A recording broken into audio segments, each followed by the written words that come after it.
But anyways, without further ado, thank you for everybody for joining with us here today. I'll end up putting some of these videos online as well onto YouTube, as well as maybe some other clips onto the other socials out there, the Instagrams, Twitters, sorry, Elon, X, Facebook, those kind of things.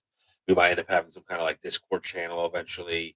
So some different options that we'll end up having where we'll end up chopping up some of these different videos that I end up doing. All right.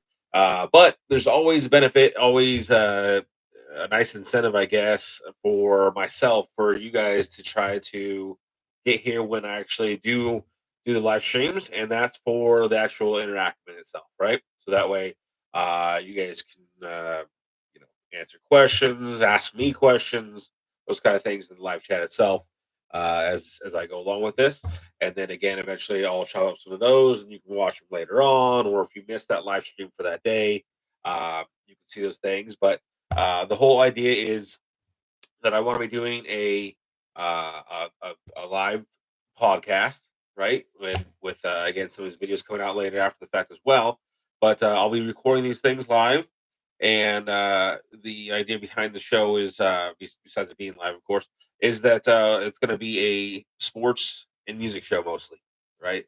Probably I would definitely say my two biggest topic fashions to discuss, to talk about, to uh, you know think about, entertain on a daily basis is music and sports are my main two things.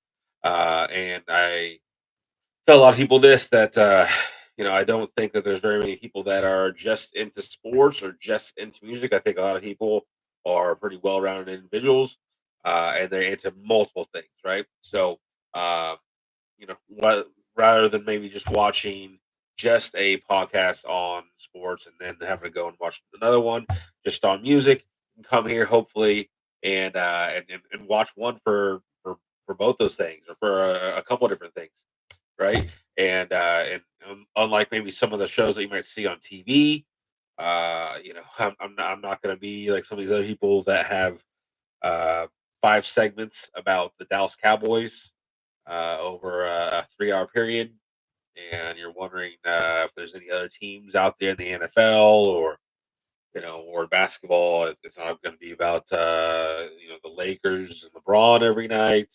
Uh, so you know, I like a wide array of sports topics and musical topics as well. And then every once in a while, I'll dabble in some maybe some like entertainment kind of news, maybe I don't know, maybe a review. I'll try not to like really, give away things, but little reviews on things about like movies, shows, TV shows, those kind of things there. If it's something that really, struck me, or something like that I saw recently, or I can't wait for it to come out. That might be something that I also bring up and throw out there to the group as well, right? So, like I said, most of the time though, this podcast is going to be about sports and music, and then some days will be more about one than the other. Also based on the seasons itself. Of course, one will be more about sports, or one will be about one sport over another. Of course, depending upon what season it is, current events that are going on, those kind of things there. So it's gonna try to be where certain days of the week are more geared around music, and then certain days of the week are more geared around sports.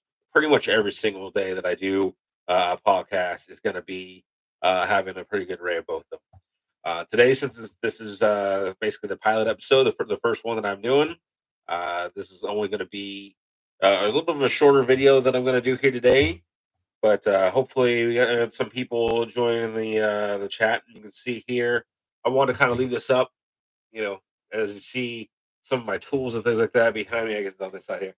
Uh, you can see that I got basically some things that I've been putting up, and it's kind of a metaphor almost for this channel, right? That it's under construction. We're just getting geared up, and so I'll be filling in some of the stuff here behind me. I'll be, fine tuning how I'm doing the different segments, the topics that I'm talking about, those kind of things there, and looking for fan interaction as well. Uh, according to what I'm talking about, those kind of things there too. So please, as you guys watch the videos, like the videos, follow, subscribe, share, interact, ask me questions, those kind of things there. Uh, what is interesting in sports today? Jennifer asked. Thank you, Jennifer. So, yeah, actually, what I was going to kind of start off with here today is about that. Um, and I thought right now everyone's talking about these free agents that have been going on in the NFL, right? And I was just curious to see, what different people out there thought as well to the different free agents that are coming out daily right now, right? So uh, more free agents, dropped out there today as well in the NFL, especially the last 1 or 2 days. Previously, we're March 7th here, so uh, what was it, Wednesday and Tuesday? There was some bigger names that came out, like Russell Wilson, of course, that came out there being released by the Denver Broncos. So um, I'm curious what people think about this because I've been starting to think about it myself a lot and thinking about how these free agents that are coming out, I think, are really going to impact this, not just the next NFL season, of course, but more closely related is the actual NFL draft that's coming up, right? So, as an example, if you're the Green Bay Packers, right, which I'm a Packers fan, so of course I've been following this stuff here quite a bit, but if you're the Green Bay Packers, last year, they pretty much had they had Darnell Savage, which I've actually been a fan of Darnell for since he's been drafted. I think he was kind of underutilized by the Green Bay Packers, and they now have a new defensive coordinator. So I'd actually love to see him come back on the Packers and see him, what he can do under a different scheme with the new defensive coordinator coming from the Packers itself. But besides him, they had to go and basically pick up people off free agency last year that not a lot of other people wanted. Uh, I liked Owens that came over from the Texans. I thought he actually had a pretty good season for the Packers, and so hopefully they keep him and he's able to roll into the new scheme as well.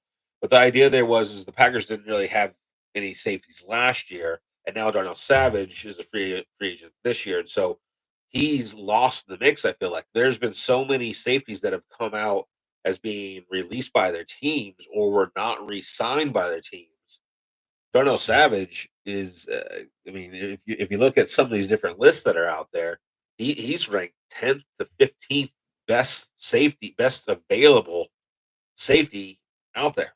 Right now, everyone was saying that the Packers, because of Darnell Savage, leaving him to be a free agent, not resigning him, and they're already a weak spot. That the Packers were expected to go with a safety in the first round of the draft this year.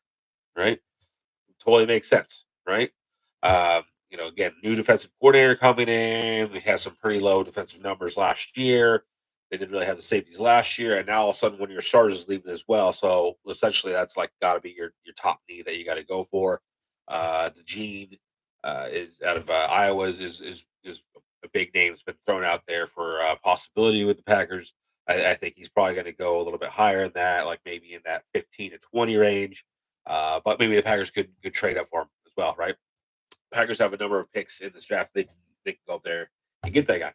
But my point with this being is that with all these guys now being released and available, don't you think that actually makes the market come way down for the price for these free agents, right? For the price for these safeties that are out there.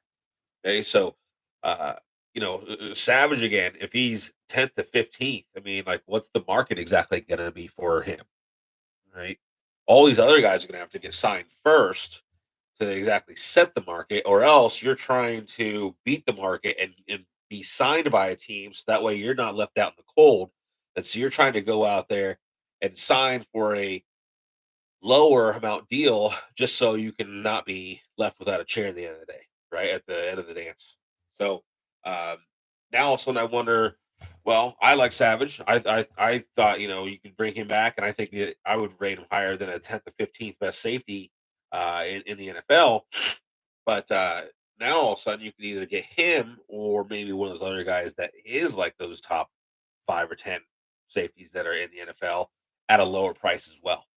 And if you are getting one of those top guys, or say you're able to get two guys at a lower price because they're all listed lower because there's so many safeties out there available, now doesn't that impact the draft coming out? Right. So if the Packers go out there and get one or two of those guys, they might not actually need to draft that safety anymore in the draft. And so that's just one example as far as one team with one position with all these free agents that have been coming out recently. So, like I said, I was curious what everybody else out there thinks as well. But it's been something on my mind. The safety class is a big one. And I think the other big one out there is running backs. I've never seen such a list of running backs that are available as free agents as there is this year. And you know, running backs, and now I feel like wide receivers the last 5 years or so, probably. Uh, yeah, probably about the last 5 years. It doesn't seem like it was 10, 15, 20 years ago with wide receivers where there was clear cuts, like a 3 to 5 best receivers that you would want to get first, like round or two. Now all of a sudden, so, I think I've heard different experts saying 25 out of the first like 50 or 60 players ranked are wide receivers. So there's some speculation that there could be 25 wide receivers drafted in the first 2 or 3 rounds. Quite a bit different than it was years ago. And now running backs come way later, right? Now running backs, unless you're that top tier guy, running backs are those like third through seventh round guys. But the whole point there is there's a lot of them, and every year there is a running back. Maybe unlike the wide receivers not so much, but the running backs every year there's some running back, maybe even there's more than one generally that is that third to seventh round draft pick guy that ends up being the starter or is drafted in those rounds to be the starter right from the start of the season, who is very productive, if not a top tier talent. Maybe his rookie year or maybe within his second or third year. Right. So don't you think that prices out again all these guys that are available? I mean, this list is insane this year. Again, normally I hear 2 to 4 top running backs, and then you have a couple of mid tier guys or something like that out there. But this year's are I mean, according to CBS's top 10, you got Josh Jacobs available, Derrick Henry, Saquon Barkley, Tony Pollard, Austin Eckler, DeAndre Swift, Zach Moss, AJ Dillon, J.K. Dobbins, Gus Edwards. I mean, until you get to what Zach Moss, AJ Dillon, J.K. Dobbins and Gus Edwards, both those guys are basically a one, but they had so many injuries that they ended up kind of being a two or a 1A and a 1B.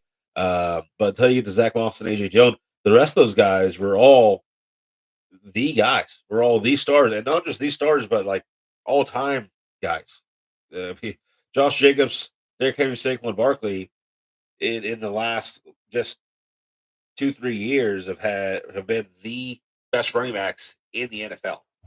This is not uh, like Ezekiel Elliott that was the top running back 4 or 5 years ago, and all of a sudden now hits the market, and his numbers have steadily declined every single year for 4 or 5 years to the point that he's just kind of an average running back and now available for anybody out there. A lot of these guys have had excellent years.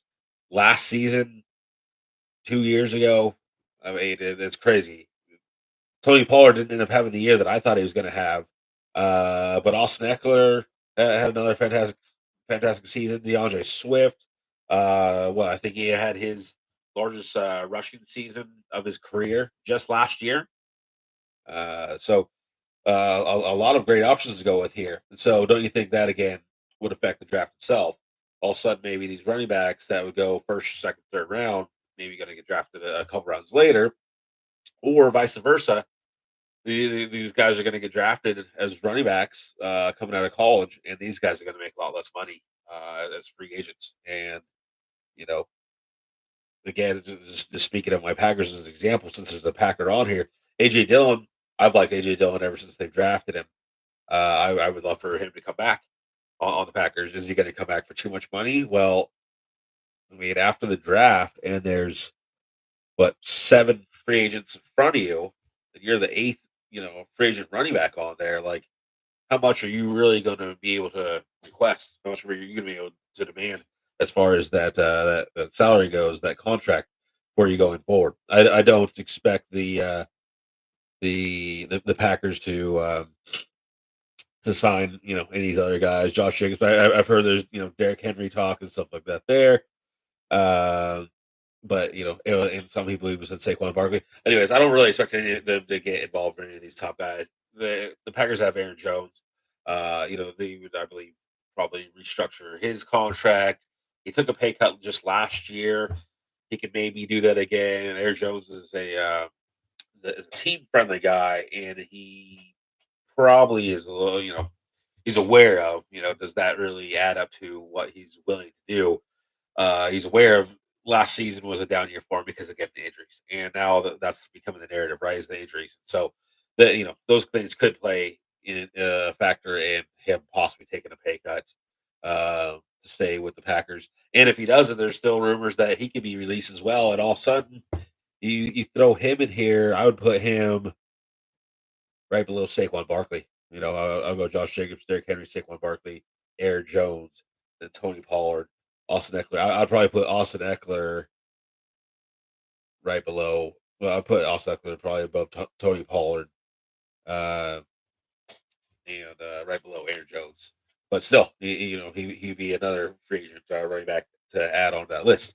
So, pretty good, pretty good little free agent list here this year that is more than I've ever seen before. And that's not even including the quarterbacks. I'm not going to keep going on this subject